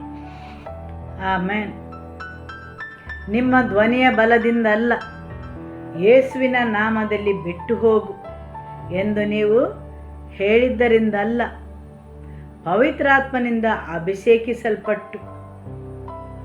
ಪ್ಯಾಸ್ಟರ್ ನಮಗೆ ಕಲಿಸಿದ್ದಾರೆ, ಪಂಚಸತ್ತಾಮ ದಿನದಂದು ಅಲ್ಲಿ ಪ್ರದರ್ಶಿಸಲ್ಪಟ್ಟ ಮೊತ್ತ ಮೊದಲ ಪವಿತ್ರಾತ್ಮ ಬಲವು ಸೈತಾನನಿಂದ ಬಿಡುಗಡೆಯನ್ನು ನೀಡುವುದು.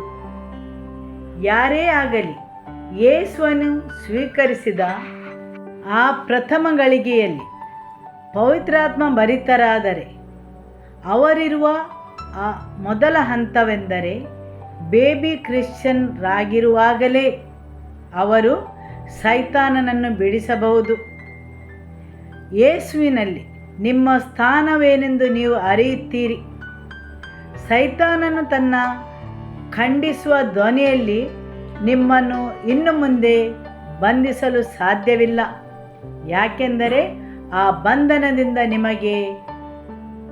ಬಂಧನದಿಂದ ನೀವು ಬಿಡುಗಡೆ ಹೊಂದಿದ್ದೀರಿ. ಆಮೆನ್. ಹಾಲೆಲೂಯ. 2 ಥೆಸಲೋನಿಕ ಅಧ್ಯಾಯ 2 ವಾಕ್ಯ 7. ಅಧರ್ಮವು ಈಗಲೂ ಗುಪ್ತವಾಗಿ ತನ್ನ ಕಾರ್ಯವನ್ನು ಸಾಧಿಸುತ್ತದೆ, ಆದರೆ ತಡೆಗಟ್ಟುವವನು ದಾರಿ ಬಿಡುವ ತನಕ ಅದು ಗುಪ್ತವಾಗಿಯೇ ಇರುವುದು. ಹೌದು, ಅಧರ್ಮವು ಈಗಲೂ ಗುಪ್ತವಾಗಿ ತನ್ನ ಕಾರ್ಯವನ್ನು ಸಾಧಿಸುತ್ತದೆ. ಯಾರು ಅಡ್ಡಿ ಮಾಡುವವನು ತೆಗೆದು ಬಿಡಲ್ಪಡುವ ತನಕ. ಈ ಪ್ರಪಂಚವು ಇನ್ನೂ ಹಾಗೇನೇ ಇರಲು ಒಂದೇ ಒಂದು ಕಾರಣವೇನೆಂದರೆ ಪವಿತ್ರಾತ್ಮರು ಒಂದು ಅಡ್ಡಿಯಾಗಿರುವುದರಿಂದ. ನಾನು ಈ ದೇವರ ವಾಕ್ಯ ಓದುವಾಗ ಪವಿತ್ರಾತ್ಮನು ಒಂದು ಚಿತ್ರಣವನ್ನು ನಾನು ಕಲ್ಪಿಸುವಂತೆ ಮಾಡಿದರು. ಒಂದು ನೀರಿನ ಕೊಳವೆ ಹೊಡೆದು ನೀರು ಹೊರಬರುವಲ್ಲಿ ನೀವೊಂದು ಬೆರಳಿಟ್ಟರೆ ಆ ನೀರು ನಿಮ್ಮ ಅಡುಗೆ ಮನೆಯಲ್ಲಿ ತುಂಬದಂತೆ ಹೇಗೆ ತಡೆಯುತ್ತದೆ? ಹೇಗೆ ಆ ಬೆರಳು ನೀರನ್ನು ತಡೆದಿದೆ? ಅದೇ ರೀತಿ ಪವಿತ್ರಾತ್ಮರು ಆತನನ್ನು ಮೇಲಕ್ಕೆ ಎತ್ತುವವರೆಗೆ. ಆತನನ್ನು ಯಾವಾಗ ಮೇಲಕ್ಕೆತ್ತುವರು? ಯೇಸು ಮಹಿಮೆ ಭರಿತರಾಗಿ ಮೇಘಾರೂಢರಾಗಿ ಆತನ ಪವಿತ್ರ ಸಭೆಯನ್ನು ಕರೆದುಕೊಂಡು ಹೋಗಲು ಬರುವಾಗ. ಪವಿತ್ರ ಸಭೆಯನ್ನು ಮೇಘಗಳಲ್ಲಿ ಆತನನ್ನು ಭೇಟಿಯಾಗಲು ಕರೆದುಕೊಂಡು ಹೋಗುವಾಗ ಪವಿತ್ರಾತ್ಮನನ್ನು ಮೇಲಕ್ಕೆತ್ತುವರು. ಆಮೇನ್, ಹಾಲೆಲೂಯ.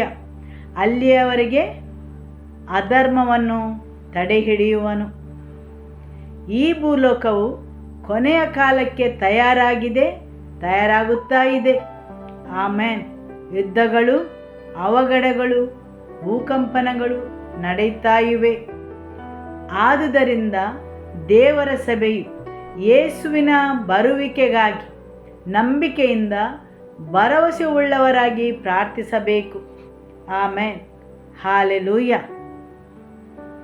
ರೋಮಾಪುರದವರಿಗೆ ಅಧ್ಯಾಯ 8 ವಾಕ್ಯ 26ರಲ್ಲಿ ನೋಡಿದರೆ, ಹಾಗೆ ಪವಿತ್ರಾತ್ಮನು ಸಹ ನಮ್ಮ ಬಲಹೀನತೆಯನ್ನು ನೋಡಿ ಸಹಾಯ ಮಾಡುತ್ತಾನೆ. ಹೇಗೆಂದರೆ ನಾವು ತಕ್ಕ ಪ್ರಕಾರ ಏನು ಬೇಡಿಕೊಳ್ಳಬೇಕೋ ನಮಗೆ ಗೊತ್ತಿಲ್ಲದರಿಂದ. ಇದು ತುಂಬ ಮುಖ್ಯವಾಗಿದೆ. ಹೌದು, ನಾವು ಪ್ರಾರ್ಥಿಸಬೇಕೆಂದು ನಮಗೆ ಅರಿವಿದೆ, ಆದರೆ ಹೇಗೆ ಪ್ರಾರ್ಥಿಸಬೇಕೆಂದು ತಿಳಿದಿಲ್ಲ. ಹಾಗೆ ಪವಿತ್ರಾತ್ಮನು ಸಹ ನಮ್ಮ ಬಲಹೀನತೆಯನ್ನು ನೋಡಿ ಸಹಾಯ ಮಾಡುತ್ತಾನೆ.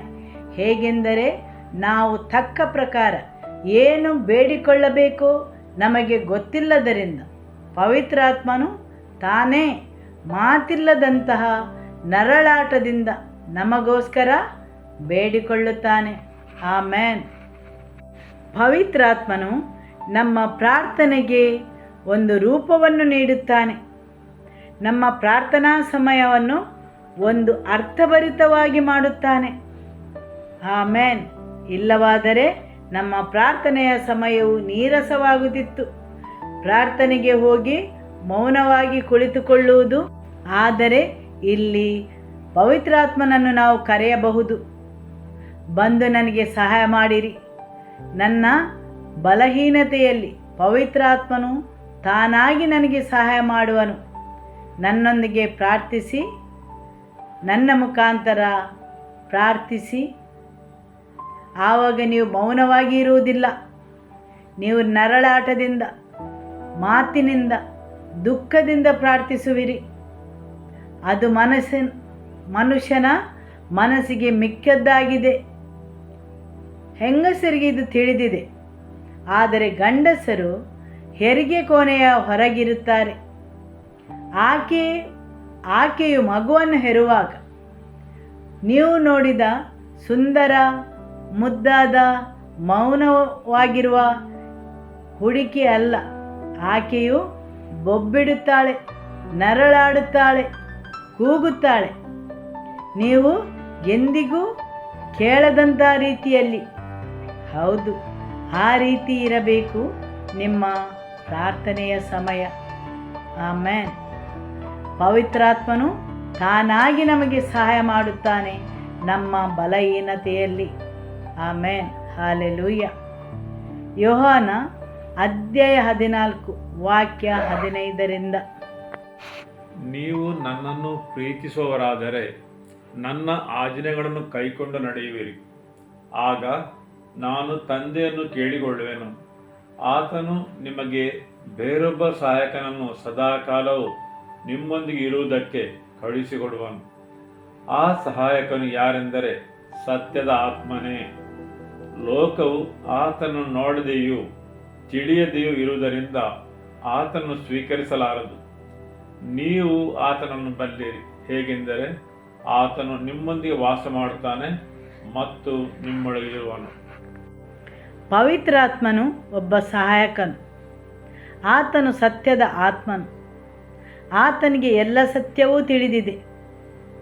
ದೇವರ ವಾಕ್ಯವು ಆತನನ್ನು ಸಹಾಯಕನೆಂದು ಕರೆಯುತ್ತದೆ.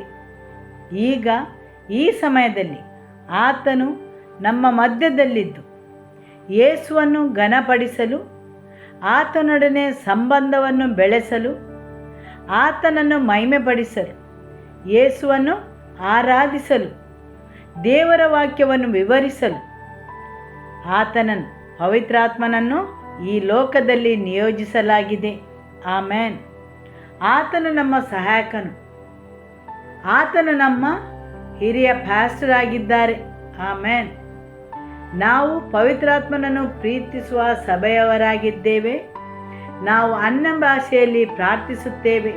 ಹೌದು, ನರಳಾಟದಿಂದ ಕೂಗುತ್ತಾ ಪ್ರಾರ್ಥಿಸುವ ಸಭೆಯವರಾದರೂ ನಾವು ಪವಿತ್ರಾತ್ಮನನ್ನು ಪ್ರೀತಿಸುವ ಸಭೆಯವರು ಹಾಗೂ ಪವಿತ್ರಾತ್ಮನ ಚಲನೆಗೆ ಯಾವಾಗಲೂ ತಯಾರಿರುವವರಾಗಿದ್ದೇವೆ. ಆಮೇನ್. ಹಾಲೆಲೂಯ.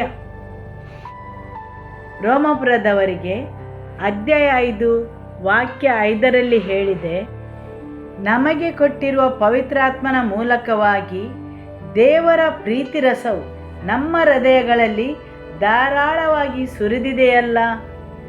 ನೀವು ಭಾವಿಸ್ತೀರಿ ನೀವೊಂದು ಒಳ್ಳೆಯ ಜನರಾಗಿದ್ದೀರೆಂದು, ನೀವು ದೇವರನ್ನು ಪ್ರೀತಿಸುತ್ತೀರೆಂದು. ಹೌದು, ನೀವು ಬೇರೆಯವರನ್ನು ಪ್ರೀತಿಸಲು ಸಹ ನಿಮಗೆ ಪವಿತ್ರಾತ್ಮರ ಶಕ್ತಿ ಬೇಕು.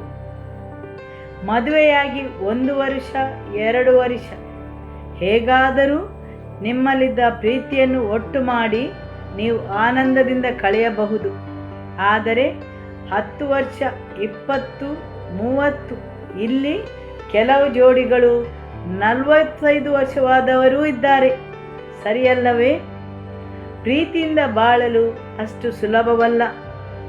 ಒಮ್ಮೊಮ್ಮೆ ನಮ್ಮ ಹೃದಯದಲ್ಲಿದ್ದ ಪ್ರೀತಿಯೆಲ್ಲವೂ ಖಾಲಿಯಾದಂತೆ ನಾವು ಭಾವಿಸುತ್ತೇವೆ. ಆವಾಗ ನಾವು ಏನು ಮಾಡಬಹುದು? ಹೌದು, ನಮ್ಮ ಮದುವೆಯ ಮ್ಯಾಜಿಕ್ ಎಲ್ಲ ಹೋಗಿದೆ. ಬೇರೆ ಗಂಡನನ್ನು ಅಥವಾ ಹೆಂಡತಿಯನ್ನು ನೋಡುವುದೇ? ಏನು ಮಾಡುವುದು? ಹೌದು, ಬೇರೆಯವರು ಹೇಳಿದ್ದನ್ನು ನಾನು ಕೇಳಿದ್ದೇನೆ. ನಮ್ಮ ಮದುವೆಯ ಮ್ಯಾಜಿಕ್ ಕಳೆದು ಹೋಗಿದೆ, ಅದು ಮುಗಿದಿದೆ ಎಂದು. ಆದರೆ ಅದು ಲೌಕಿಕವಾದ ಜನರ ಮಾತಾಗಿದೆ.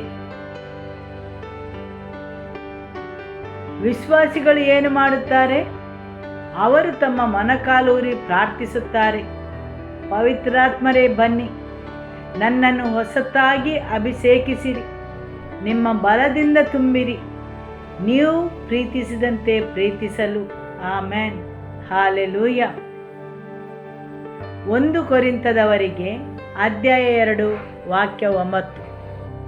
ದೇವರು ತನ್ನನ್ನು ಪ್ರೀತಿಸುವವರಿಗಾಗಿ ಸಿದ್ಧ ಮಾಡಿರುವಂಥದ್ದೆಲ್ಲವನ್ನು ಕಣ್ಣು ಕಾಣಲಿಲ್ಲ, ಕಿವಿ ಕೇಳಲಿಲ್ಲ, ಅದರ ಭಾವನೆಯು ಮನುಷ್ಯನ ಹೃದಯದಲ್ಲಿ ಹುಟ್ಟಲಿಲ್ಲ. ನಮಗಾದರೂ ದೇವರು ತನ್ನ ಆತ್ಮನ ಮೂಲಕ ಅದನ್ನು ಪ್ರಕಟಪಡಿಸಿದನು. ಆಮೆನ್. ದೇವರು ನಮಗೆ ಅದನ್ನು ಪ್ರಕಟಿಸಿದನು. ಹಾಲೆಲೂಯ. ಆ ಆತ್ಮನು ಎಲ್ಲ ವಿಷಯಗಳನ್ನು, ದೇವರ ಅಗಾಧವಾದ ವಿಷಯಗಳನ್ನು ಕೂಡ ಪರಿಶೋಧಿಸುವವನಾಗಿದ್ದಾನೆ. ಆಮೆನ್. ದೇವರು ನಮಗೆ ಅದನ್ನು ಪ್ರಕಟಿಸಿದನು. ಅದು ಈಗ ಒಂದು ರಹಸ್ಯವಲ್ಲ, ನಾವು ಅದನ್ನು ಪಡೆಯದಂತೆ. ಆಮೆನ್. ದೇವರದನ್ನು ಪವಿತ್ರಾತ್ಮನ ಮುಖಾಂತರ ಪ್ರಕಟಿಸಿದನು. ದೇವರು ತನ್ನನ್ನು ಪ್ರೀತಿಸುವವರಿಗಾಗಿ ಸಿದ್ಧ ಮಾಡಿರುವಂಥದ್ದೆಲ್ಲವನ್ನು ಕಣ್ಣು ಕಾಣಲಿಲ್ಲ, ಕಿವಿ ಕೇಳಲಿಲ್ಲ. ಅದರ ಭಾವನೆಯು ಮನುಷ್ಯನ ಹೃದಯದಲ್ಲಿ ಹುಟ್ಟಲಿಲ್ಲ. ಆದರೆ ದೇವರು ಅದನ್ನು ಪವಿತ್ರಾತ್ಮನ ಮುಖಾಂತರ ಪ್ರಕಟಿಸಿದನು. ಆಮೆನ್. ಯೋಹಾನ 14:26 ಹೇಳಿದೆ, ಆತನು ಎಲ್ಲವನ್ನು ನಿಮಗೆ ಉಪದೇಶಿಸುವನು. ಆಮೆನ್. ಕೆಲವೊಂದು ಬೃಹತ್ ದೇವರ ಸಭೆಗಳ ಪ್ಯಾಸ್ಟರ್ ಅವರೆಂದಿಗೂ ಬೈಬಲ್ ಶಾಲೆಗಳಿಗೆ ಹೋಗಿ ಕಲಿಯಲಿಲ್ಲ. ಅವರು ಬೇರೆ ಯಾರಿಂದಲೂ ದೇವರ ವಾಕ್ಯವನ್ನು ಕಲಿಯಲಿಲ್ಲ. ಅವರು ತಮ್ಮ ಸ್ವಂತ ಬೈಬಲನ್ನು ತೆಗೆದುಕೊಂಡು ಮುಚ್ಚಿದ ಕೋಣೆಯೊಳಗೆ ಪವಿತ್ರಾತ್ಮನೊಡನೆ ಇದ್ದರು ಮತ್ತು ಪವಿತ್ರಾತ್ಮನು ಅದನ್ನು ಅವರಿಗೆ ಕಲಿಸಿದನು. ಆಮೆನ್. ಆತನು ನಿಮಗೆ ನೆನಪಿಗೆ ತರುವನು. ನಾನು ಕಲಿಸಿದೆಲ್ಲವನ್ನು ನಿಮ್ಮ ಮನಸ್ಸಿಗೆ ಬೆಳಕನ್ನು ನೀಡುವನು. ನಾನು ಈ ವಾಕ್ಯವನ್ನು ಶಾಲೆಯ ಪರೀಕ್ಷೆ ಸಮಯದಲ್ಲಿ ಉಪಯೋಗಿಸುತ್ತೇನೆ. ಶಾಲೆಗೆ ಹೋಗುವ ಮಕ್ಕಳಿಗೆ ನಾನು ಹೇಳುತ್ತೇನೆ, ಯಾರು ಪರೀಕ್ಷೆಗಳನ್ನು ಬರೆಯುತ್ತೀರಿ ಅವರಿಗೆ ಪವಿತ್ರಾತ್ಮನು ನೀವು ಕಲಿತದೆಲ್ಲವನ್ನು ನಿಮ್ಮ ನೆನಪಿಗೆ ತರುವನು. ಆಮೆನ್. ಹಾಲೆಲೂಯ. ಎಫೆಸದವರಿಗೆ 4:30. ದೇವರ ಪವಿತ್ರಾತ್ಮನನ್ನು ದುಃಖಪಡಿಸಬೇಡಿರಿ. ಅಂದರೆ ಆತನು ನಾಚಿಕೆ ಮುಳ್ಳಿನ ಹಾಗೆ ಅಲ್ಲ, ಯಾವಾಗಲೂ ನಿಮ್ಮಿಂದ ಮನನೊಂದುಕೊಳ್ಳುವವನಲ್ಲ, ಹಾಗೂ ಆತನು ದಡ್ಡನೂ ಅಲ್ಲ. ಆತನು ಪವಿತ್ರಾತ್ಮನು. ಹಾಲೆಲೂಯ. ಬೇರೆ ಯಾವುದೇ ಆತ್ಮನಲ್ಲ, ಆತನು ಪವಿತ್ರ ಆತ್ಮನು. ಹಾಲೆಲೂಯ. ನಿಮ್ಮ ಜೀವನದಲ್ಲಿ ಆತನಿಗೆ ಸ್ವಾಗತ ಇಲ್ಲದಂತೆ ಮಾಡಬೇಡಿರಿ. ಆತನನ್ನು ಸತ್ಕರಿಸಲು ಕಲಿಯಿರಿ. ಆತನೊಡನೆ ಅಸ್ತಿತ್ವದಲ್ಲಿರಲು ಕಲಿಯಿರಿ. ಪವಿತ್ರಾತ್ಮನ ಅಭಿಷೇಕವಾದಾಗ ನಮಗೆ ತಿಳಿಯುತ್ತದೆ, ನಮ್ಮ ಪ್ರಾರ್ಥನೆಯ ಭಾಷೆ ಬದಲಾಗುತ್ತದೆ. ಅನ್ಯ ಭಾಷೆಯಲ್ಲಿ ಪ್ರಾರ್ಥಿಸಲು ಪ್ರಾರಂಭಿಸುತ್ತೇವೆ. ನಿಮ್ಮಲ್ಲಿ ಕೆಲವರಿಗೆ ನಡುಕ ಉಂಟಾಗಬಹುದು, ಇನ್ನು ಕೆಲವರಿಗೆ ಆನಂದವಾಗಬಹುದು. ಆದರೆ ಆತನು ನಿಮ್ಮನ್ನು ಬಿಟ್ಟು ಹೋಗುವಾಗ ನಿಮಗೆ ತಿಳಿಯುವುದಿಲ್ಲ.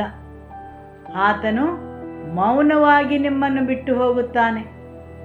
ಆದುದರಿಂದ ಪವಿತ್ರಾತ್ಮನನ್ನು ದುಃಖಪಡಿಸಬೇಡಿರಿ. ಆತನು ಶಾಂತ ಆತ್ಮನು. ಆತನನ್ನು ಸತ್ಕರಿಸಿರಿ. ನಮ್ಮ ಹೃದಯವು ಪವಿತ್ರಾತ್ಮನಿಗೆ ವಾಸಿಸಲು ನಯವಾದ ಸ್ಥಳ ಹಾಗೂ ಆತನ ಇಚ್ಛೆಯನ್ನು ನೆರವೇರಿಸಲು ಬೇಕಾದ ಅವಕಾಶವನ್ನು ನಾವು ನೀಡಬೇಕು. ಹಾಲೆಲೂಯ. 1 ಥೆಸಲೋನಿಕ 5:19 ಹೇಳಿದೆ, ಪವಿತ್ರಾತ್ಮನನ್ನು ನಂದಿಸಬೇಡಿರಿ. ಆಮೆನ್. ಪ್ಯಾಸ್ಟರ್ ರಾಜೇಶ್ ಅವರು ಹೇಳಿದರು, ಪವಿತ್ರಾತ್ಮನ ಮೇಲ್ಮಟ್ಟದ ಶಕ್ತಿಯ ವಿಷಯವಾಗಿ ತಳದ ಮಟ್ಟವು ಸೈತಾನನನ್ನು ಬಿಡಿಸುವುದು. ಆದರೆ ನಾವು ಆತನೊಡನೆ ಬೆಳೆದಂತೆಲ್ಲ ಅದು ತುಂಬ ಸರಳವಾಗಿ ಕಂಡರೂ ಸಾಮಾನ್ಯ ಮನುಷ್ಯನಿಗೆ ಸ್ವಲ್ಪ ಕಷ್ಟದ ವಿಷಯವೇ. ಯಾಕೆಂದರೆ ಪವಿತ್ರಾತ್ಮನನ್ನು ನಂದಿಸಬೇಡಿರಿ.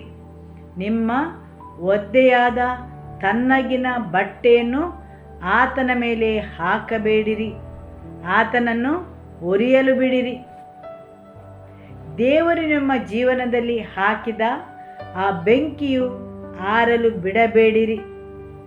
ಬೇರೆಯವರು ಅದನ್ನು ಮೆಚ್ಚುವುದಿಲ್ಲವೆಂದು, ನಿಮ್ಮ ಸ್ನೇಹಿತರು ನಿಮ್ಮನ್ನು ಸ್ವೀಕರಿಸುವುದಿಲ್ಲವೆಂದು, ನಿಮ್ಮ ಕುಟುಂಬದವರು ನಿಮ್ಮನ್ನು ತಿರಸ್ಕರಿಸುತ್ತಾರೆಂದು ಪವಿತ್ರಾತ್ಮನನ್ನು ಆರಲು ಬಿಡಬೇಡಿರಿ.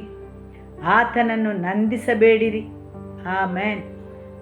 ಬದಲಿಗೆ ನಿಮ್ಮ ಜೀವನದಲ್ಲಿ ಆತನನ್ನು ಉರಿಯಲು ಪ್ರಕಾಶಿಸಲು ಬಿಡಿರಿ. ಹಾಲೆಲೂಯ. ಆಮೆನ್. 2 ಕೊರಿಂಥದವರಿಗೆ 13:14. ನಮ್ಮ ಕರ್ತನಾದ ಯೇಸು ಕ್ರಿಸ್ತನ ಕೃಪೆಯು, ದೇವರ ಪ್ರೀತಿಯು, ಪವಿತ್ರಾತ್ಮನ ಅನ್ಯೋನ್ಯತೆಯು ನಿಮ್ಮೆಲ್ಲರ ಸಂಗಡವಿರಲಿ. ಆಮೇನ್. ಆತನನ್ನು ಪುನಃ ಒಮ್ಮೆ ನಿಮ್ಮ ಜೀವನದಲ್ಲಿ ಸ್ವಾಗತಿಸಿರಿ. ಕ್ರಿಶ್ಚಿಯನ್ ವಿಶ್ವಾಸಿ ಜೀವನವು ನಿಮ್ಮಲ್ಲಿ ನೀರಸವಾಗದಿರಲಿ. ಪವಿತ್ರಾತ್ಮನೊಡನೆ ಅದು ಉತ್ಸಾಹಭರಿತವಾಗಿರಲಿ.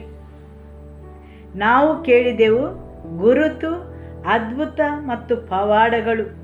ಹೌದು, ನೀವು ಪವಿತ್ರಾತ್ಮನ ನದಿಯಲ್ಲಿ ನಿಮ್ಮ ಹೆಜ್ಜೆಯನ್ನು ಇಟ್ಟರೆ ಆ ನದಿಯಲ್ಲಿ ಮುಳುಗಿ ಹೋಗುವಿರಿ. ಕ್ರಿಸ್ತ ಯೇಸುವಿಗೆ ಸಾಕ್ಷಿಯಾಗುವಿರಿ. ಹಾಲೆಲೂಯ, ಆಮೇನ್. ಯೇಸುವೇ ಸ್ತೋತ್ರ. ದೇವರ ವಾಕ್ಯಕ್ಕೆ ಸ್ತೋತ್ರವನ್ನು ಸಲ್ಲಿಸುವ. ಆಮೇನ್, ಹಾಲೆಲೂಯ. ಯಾರೆಲ್ಲ ನಿಮ್ಮ ಜೀವನವನ್ನು ಯೇಸುವಿಗೆ ಸಮರ್ಪಿಸಲು ಆಶಿಸುತ್ತೀರಿ, ಅವರು ನನ್ನ ಜೊತೆ ಈ ಪ್ರಾರ್ಥನೆಯನ್ನು ಮಾಡಿರಿ. ಯೇಸುವೇ, ನಾನು ನನ್ನ ಜೀವನವನ್ನು ನಿನಗೆ ಅರ್ಪಿಸುತ್ತೇನೆ. ನಾನು ಒಬ್ಬ ಪಾಪಿ ಎಂದು ಅರಿತುಕೊಳ್ಳುತ್ತೇನೆ. ನೀನು ನನಗಾಗಿ ಶಿಲುಬೆಯಲ್ಲಿ ನನ್ನ ಪಾಪಗೋಸ್ಕರ ಮರಣ ಹೊಂದಿದ್ದಕ್ಕೆ ನಿನಗೆ ಸ್ತೋತ್ರವನ್ನು ಸಲ್ಲಿಸುತ್ತೇನೆ. ನಿನ್ನ ರಕ್ತದಲ್ಲಿ ನನ್ನ ಪಾಪಗಳಿಗೆ ಕ್ಷಮೆ ಉಂಟು. ನೀನು ನನ್ನ ಪಾಪಗೋಸ್ಕರ ಶಿಲುಬೆಯ ಮರಣವನ್ನು ಹೊಂದಿದ್ದಿ ಎಂದು ನಾನು ನಂಬುತ್ತೇನೆ. ನಿನ್ನ ರಕ್ತದಿಂದ ನನ್ನನ್ನು ಶುದ್ಧೀಕರಿಸಿ ನನ್ನ ಪಾಪಗಳನ್ನು ಕ್ಷಮಿಸಿ. ನಾನು ಪಾಪವನ್ನು, ಲೋಕವನ್ನು, ಸೈತಾನನನ್ನು ತಿರಸ್ಕರಿಸುತ್ತೇನೆ ಯೇಸುವಿನ ನಾಮದಲ್ಲಿ. ಯೇಸುವೇ, ನನ್ನಲ್ಲಿ ಬನ್ನಿರಿ. ನನ್ನಲ್ಲಿ ನೀವು ಬರಲು ಅಡ್ಡಿ ಮಾಡುವ ಎಲ್ಲ ನನ್ನ ಪಾಪಗಳಿಂದ, ನನ್ನ ವಂಶಾವಳಿಯಿಂದ, ನನ್ನ ಪೂರ್ವಜರಿಂದ, ನನ್ನ ಮೇಲೆ ಅವುಗಳಿಗೆ ಇರುವ ಅಧಿಕಾರದಿಂದ ನನಗೆ ಬಿಡುಗಡೆಯನ್ನು ನೀಡಿರಿ. ನನ್ನ ಪಾಪಗಳನ್ನು ನಿಮ್ಮ ರಕ್ತದಿಂದ ಕ್ಷಮಿಸಿರಿ. ಪವಿತ್ರಾತ್ಮರೇ, ನನ್ನಲ್ಲಿ ಬನ್ನಿರಿ. ಯೇಸುವೇ, ನನ್ನ ಜೀವನದಲ್ಲಿ ಬನ್ನಿರಿ. ಈ ದಿನ ನಾನು ನಿಮ್ಮನ್ನು ನನ್ನ ಜೀವನದಲ್ಲಿ ಬರಲು ಆಹ್ವಾನಿಸುತ್ತೇನೆ ಮತ್ತು ನನ್ನ ಸ್ವಂತ ರಕ್ಷಕನೆಂದು ಸ್ವೀಕರಿಸುತ್ತೇನೆ. Amen. Hallelujah. Every life in this place, Lord, we bring them under your blood and lordship, Lord. We cancel every claims and every works of the enemy against the lives of your people, Lord, against their advancement, Lord. Oh, every kind of deceptions, Lord, every lies, we uproot it by the truth of your word, Lord. Let their hearts and their minds to be freed in the name of Jesus. Every life we cover it by your blood, Lord. Continue to build them up for your glory, Lord. In your hands I entrust them, and I bless them in the name of the Father. I bless them in the name of the Lord Jesus, and I bless them in the name of the Holy Spirit. Amen. And may the love of God the Father, may the peace of our Lord Jesus Christ, and the fellowship of the Holy Spirit be with you all. Go in the peace of the Lord be with you. Amen. Hallelujah. Shalom.